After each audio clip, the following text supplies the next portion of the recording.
I'm Mick Baker reading from Mitt Romney. Now what we have are 5-point plans.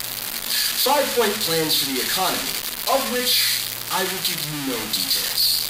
When I was the CEO of a company, we didn't ask for prospecti. We just went out and gave money. That's what you need to do for me. Give me your vote and I won't tell you a single plan. Just trust me that I was able to create jobs with Bain Capital.